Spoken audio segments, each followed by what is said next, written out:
Good morning, everyone. I think the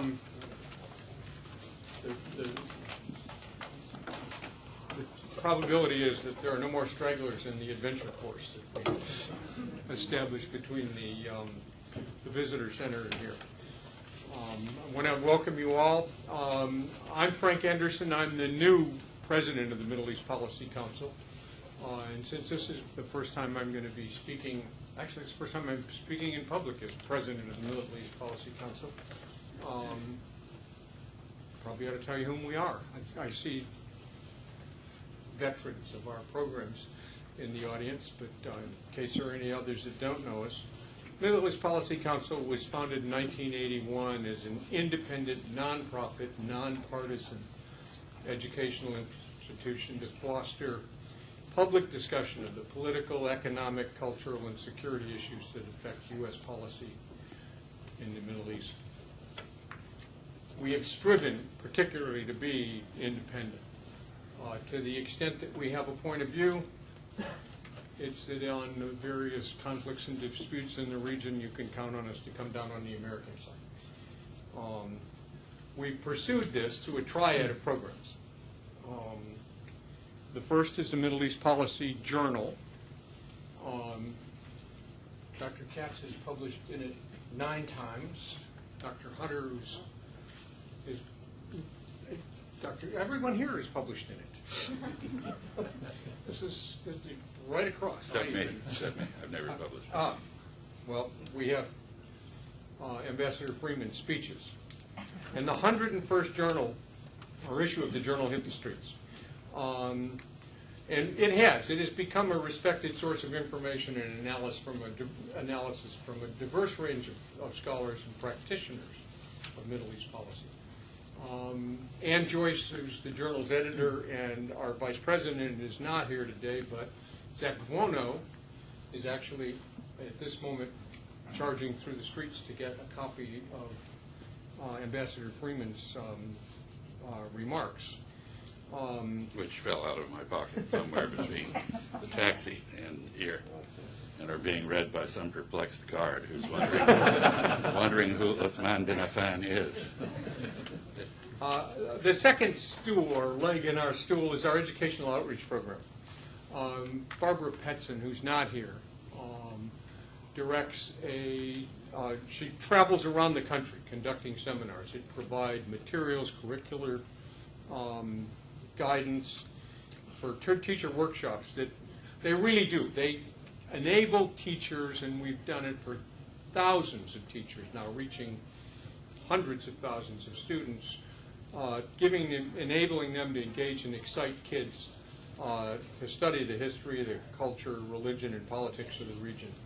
Barbara's newest accomplishment is, and there's some data on it on the table outside, is the launch of our new website. It's an interactive teaching tool called teachmideast.org, and I encourage you to take a look at that. We're here this morning to participate in the third leg of the stool. This is the 58th of our series of Capitol Hill conferences on U.S. military policy. Dr. Tom Matera, moderator, has been associated with the council for over 20 years, and I'm going to take credit for this. I recently recalled him to full-time service as our director of research again. And before I turn it over to Tom to introduce the speakers, I want to point out to everyone here the debt that I owe to my predecessors in this job. Ambassador Freeman came to the council over 12 years ago expecting it not to be a long and onerous job, and they held on to him for a very long time, during which he used experience, exceptional, maybe unique intellectual power, and remarkable political courage to carve out a space in this dialogue on U.S. policy that I frankly am it's going to be a major challenge to fill any part of it. Chaz's contributions, you probably know, were followed by those of Senator George McGovern, who followed his heroism as a young volunteer pilot with decades of heroic effort to advance the cause of peace and American interests in the world. One of those decades was serving as president of the Middle East Policy Council. And all of this was started by a visionary retired Foreign Service officer, George Naffey, who just wouldn't quit. Started this thing, found donors, and would not abandon his mission, his vision, until it was accomplished. This collection of diplomats and a politician, and for what it's worth, my government's service was in the Central Intelligence Agency, so I guess count me as another odd one, was interspersed with service by retired generals who occasionally gave us a little firmer management hand to straighten things out in between, and that would be Lieutenant General Charlie Brown and Major General Bill Nash.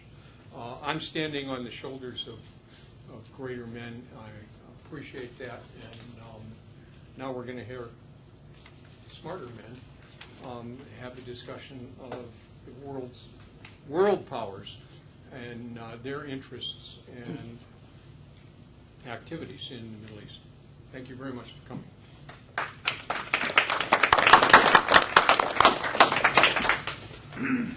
Welcome to all of you.